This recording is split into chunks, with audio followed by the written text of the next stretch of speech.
With great love and respect in my heart, I welcome you on this beautiful Sunday morning from Upasana.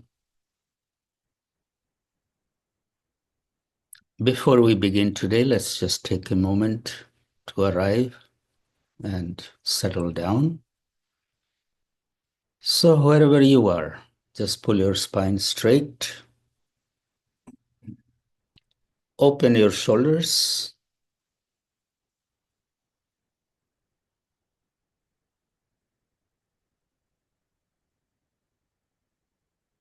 lighten your mind, and close your eyes.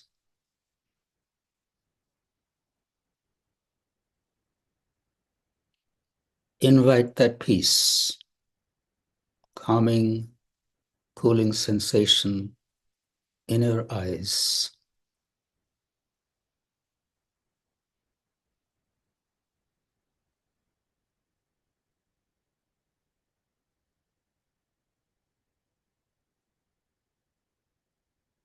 Thinking of a beautiful flower, relax your facial muscles,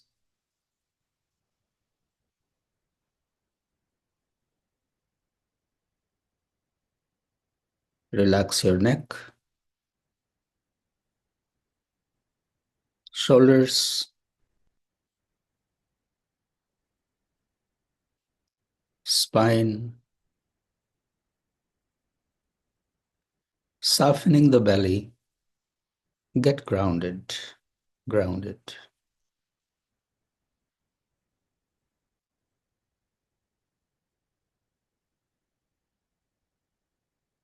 Let all the restlessness, anxiousness settle down. The way sand settles in a glass of water.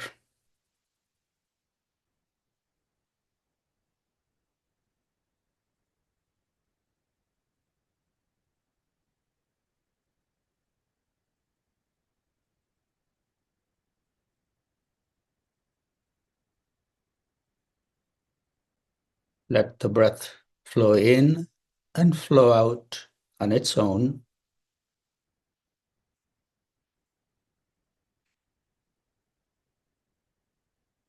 Being aware of your stillness. Soften your body a bit more.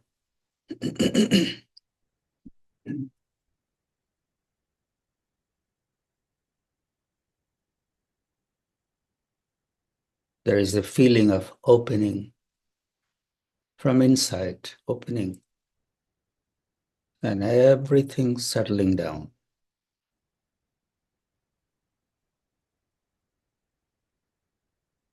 Till you begin to notice the expansion and contraction of the whole body with each breath.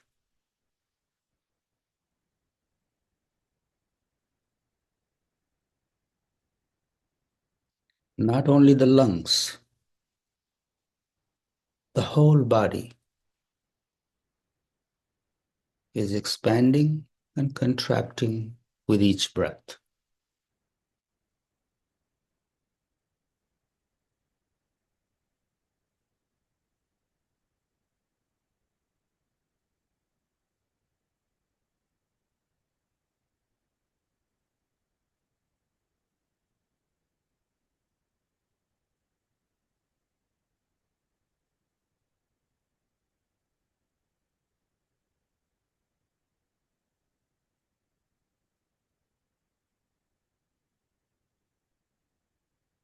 We pause the breath wherever it is for a moment. Just hold it in.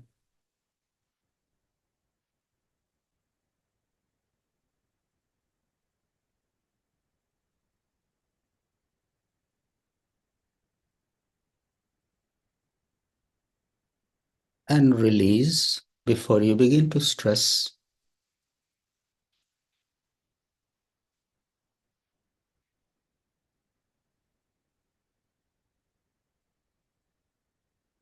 After a couple of breaths, we pause it again.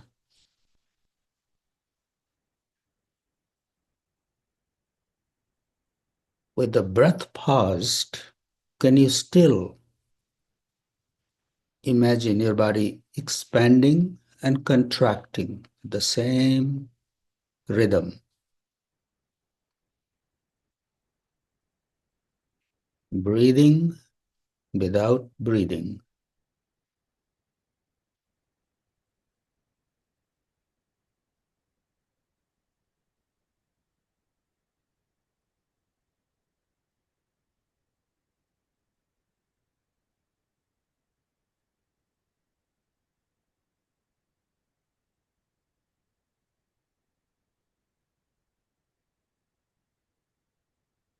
And release the breath.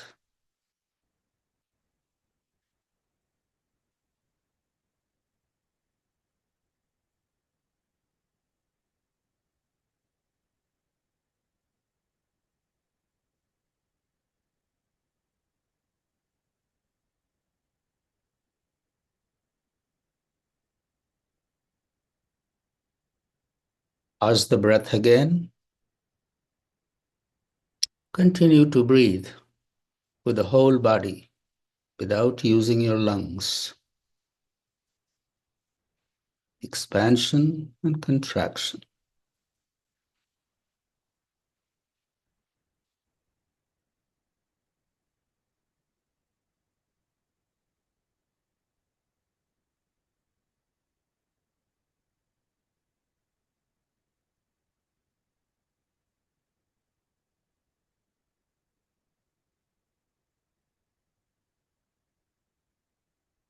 And we release the breath.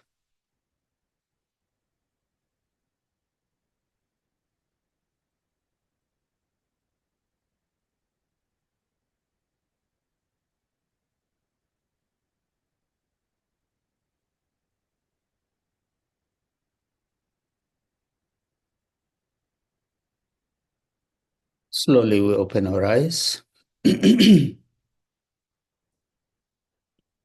Thank you for taking this time. It's a very special little nugget I have dropped in your lap today about this kind of breathing without using your lungs. We awaken some other aspect of ourself to breathe. It happens, but our attention doesn't go to it. We are always going to what is more familiar, lungs. Our body is equipped with so many other kind of intelligence that we rarely activate. So sometimes you're just laying in your bed, relaxing. Try practicing this. Just even laying down. Pause the breath. Connect with expansion and contraction. Release the breath. After a few more, pause it again. But continue to breathe with expansion and contraction.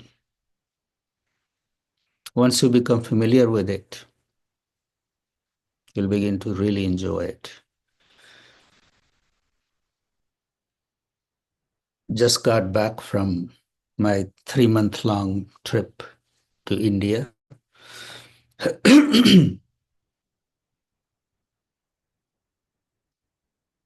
Going through this adjustment of temperature. It was really hot there, and it's really cold here. Body is going through that adjustment, temperature, time, the culture itself. So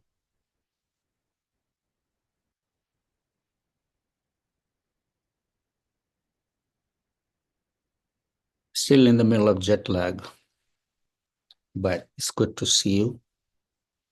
I just wanted to greet you and get ready for Navratri now. So I came back after a couple of days in Sonoma, just came to see what's happening at Upasana. And just coming to Upasana, my lungs said, thank you. It's just opening like a flower. The clean air after being in so many different places. And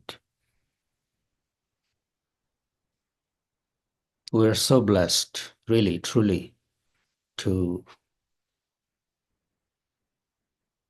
be able to breathe this kind of air. All over the world, so much is happening. And to have this blessing,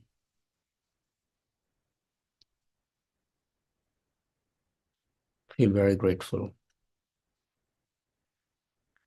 So when we are in gratitude, that's the best time to enter in the sacred observance of Navratri that's about to come, starting this weekend.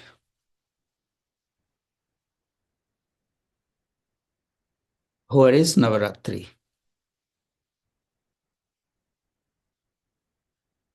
9 days that are carved out to express our gratitude, our devotion to that supreme presence. And actually, the Navratris are every month. Every month, Navaratri. And what are those? Right after the new moon, when the moon begins to increase, the 9 days are called Navaratris. Moon is increasing, the light in the moon is increasing day by day for 9 days. And on the 15th day, it becomes full moon. But why 9? Because numbers are really 9. That's the maximum number. After that becomes two numbers come together to create the next number.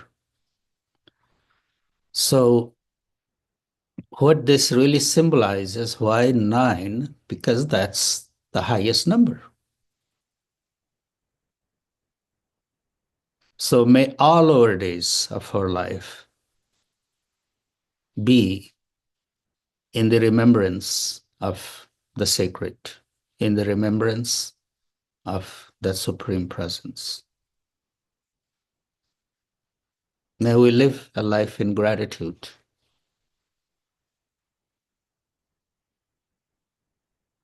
Yes, problems are there, challenges are there, stories are there.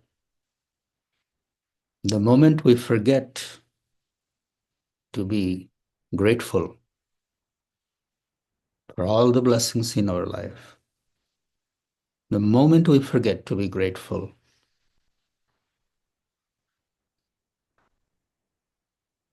we get into trouble with ourselves.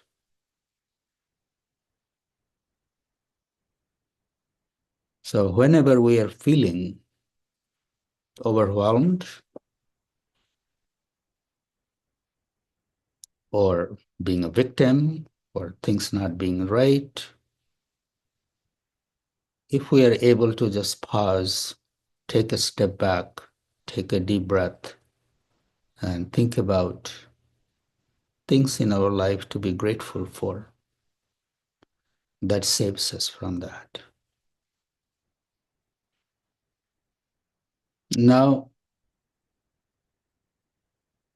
we cannot, well, we could, but practically, it's not practical to be in observance celebration mode all the time.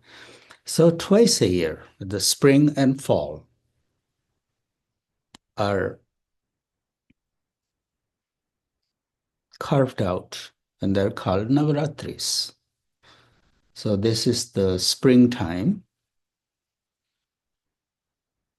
when everything has been so latent and hidden. But now is the time. If you look at the buds are ready to open, the grass is ready to sprout, everything is about to express itself to come. Springtime. We all have been in hibernation in the cold, and probably everybody has gained a little weight during this time, staying indoors. But this is the time to really let that energy flow in the right direction. So Navratri is the time to, it is called Shakti Puja, worship of Shakti. Shakti means energy. And the truth is, we are all expression of Shakti. That Shakti resides within us in every single cell of our body, then in every limbs, then in our body, and all around us. And everything that exists in the cosmos is Shakti, just a unique expression of the Shakti. If you look deeper in it, we are all Shakti. Everything around us is Shakti. The moment we separate ourselves from it, then we call it's me, and that's you, and that's you, and that's somebody else. Just a name. But we all exist as Shakti because of Shakti. And that's all that there is. So in a bigger way, that a bigger picture, that's the way it is. Then we come back, and then it's me who is worshiping Shakti, trying to get to that state of mind that we are all one. We are not separate from that Supreme Presence.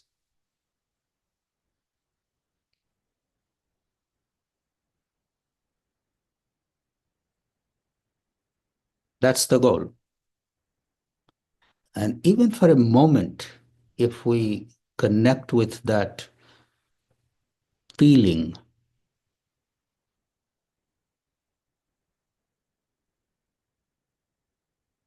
our own story ends. We get a glimpse of our real self.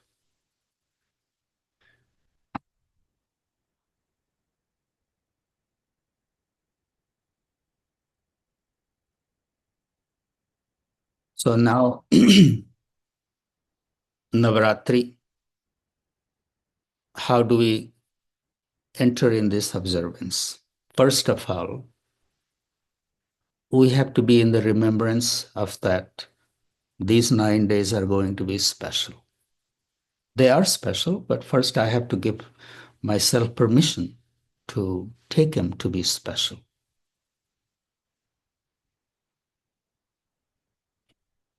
If I don't give him that due respect, he doesn't exist for me.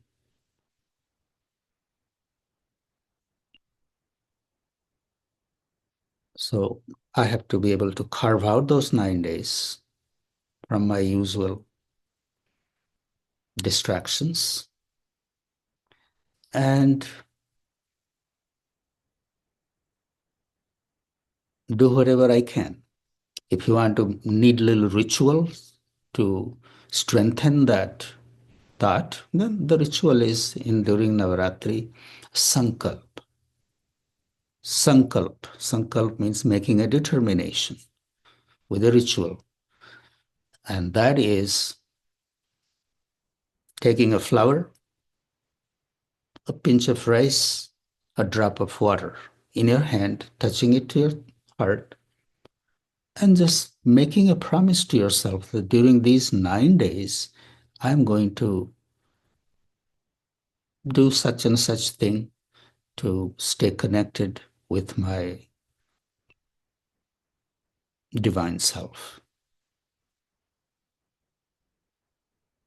Whatever it may be, whatever you want to let go of something, you want to bring in something, you want to revitalize your practice. There's something, making some kind of promise to yourself and keeping that promise.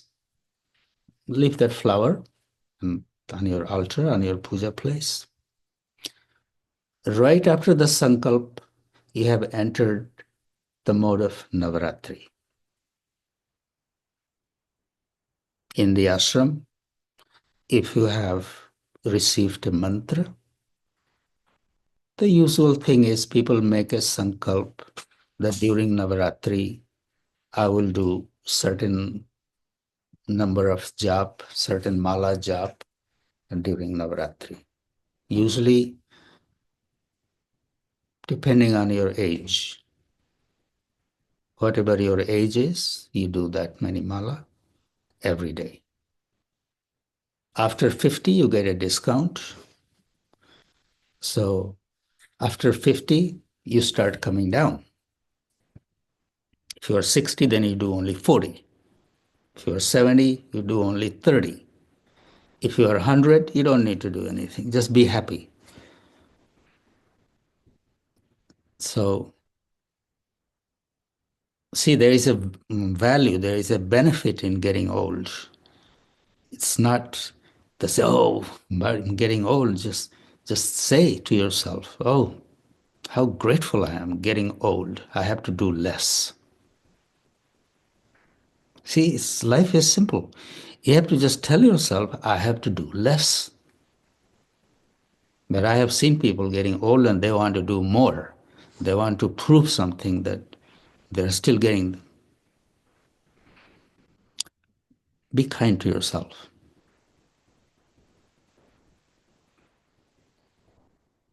So enjoy the discount.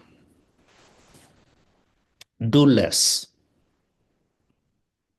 Do less and enjoy it. Be in gratitude during Navaratri.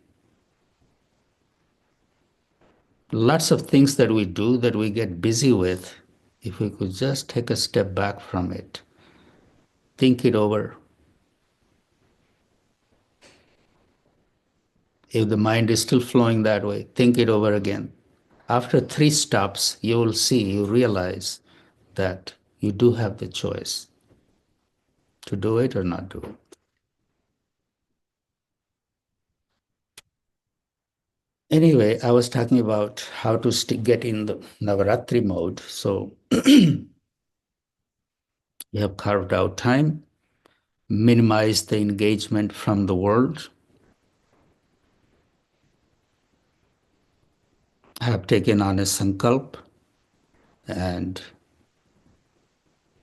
staying in the remembrance of whatever promise you have made during all these 9 days.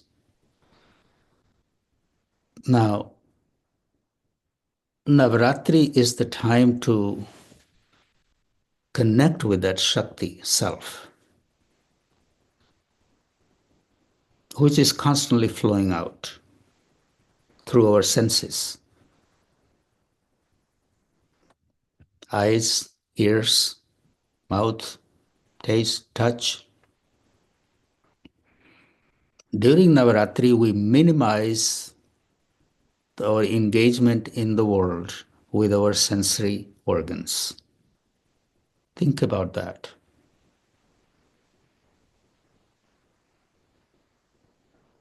If you just make a sankalp of that you are engaging, your engagement with the world is just going to become a little less. Instead of living with this attitude that I need to do more, live with the attitude I need to do little less and be okay with it. In the process, you will learn how to be with yourself.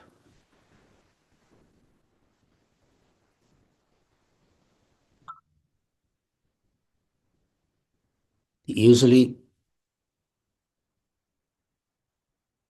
we find gratification, we find satisfaction by doing more.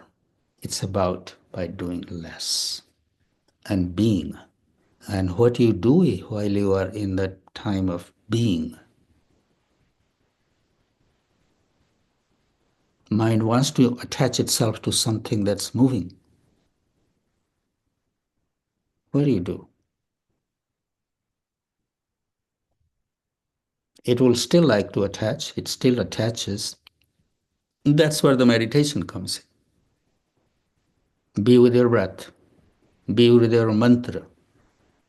And it's okay. It's okay. To not do things all the time.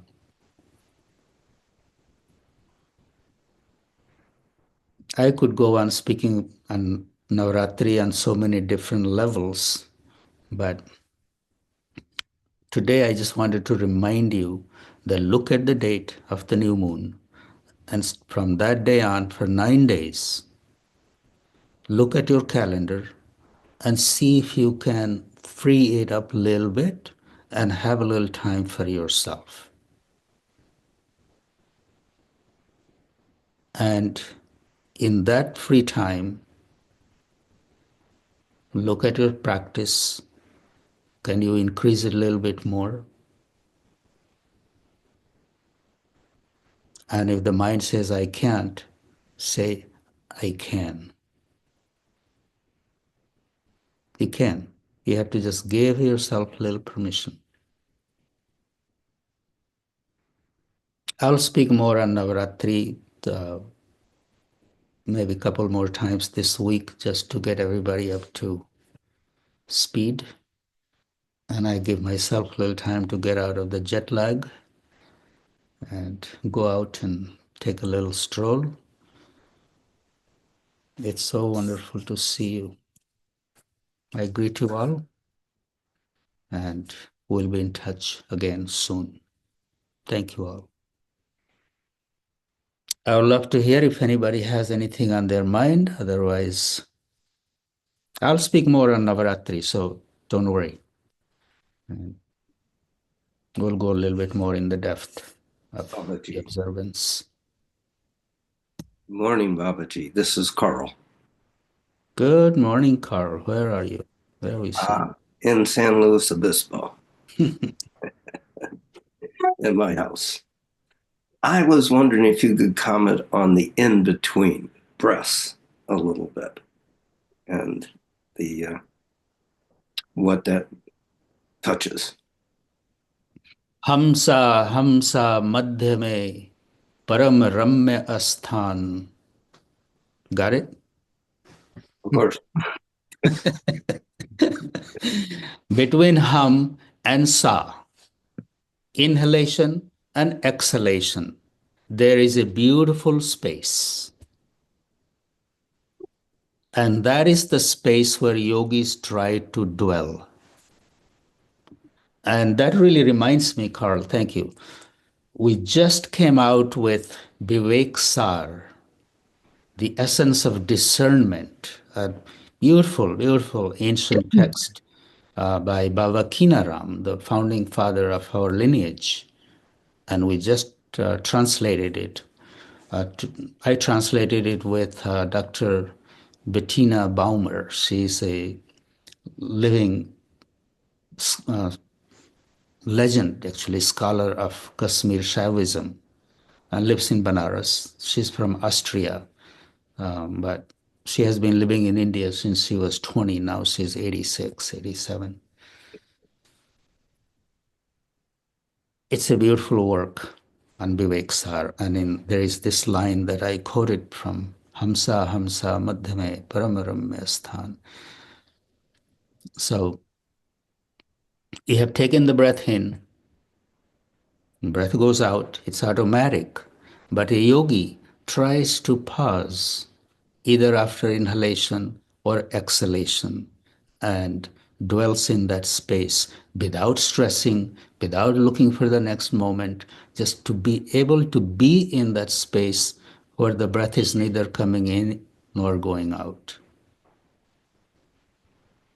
Usually we are very uncomfortable with that. We either want to be inhaling or exhaling. And this is the practice that I really share with you when I say pause the breath.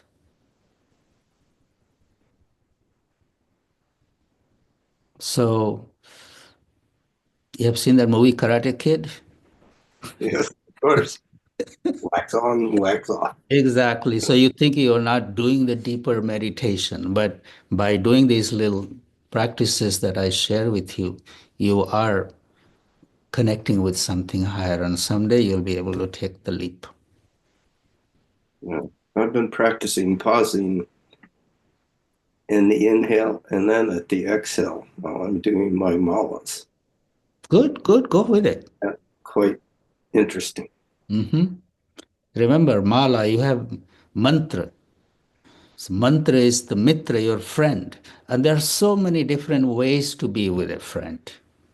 There are Yes. no do's and don'ts. Just to be able to enjoy that company, hold the breath, let out, let the breath go out in, or while the breath is coming in, you're doing the mantra. While the breath is going out, you're doing the mantra. So an inhalation, exhalation, pause, uh, inner pause, outer pause. Enjoy it all. Indeed. Thank you, Carl. Have a good sunny day. Babaji.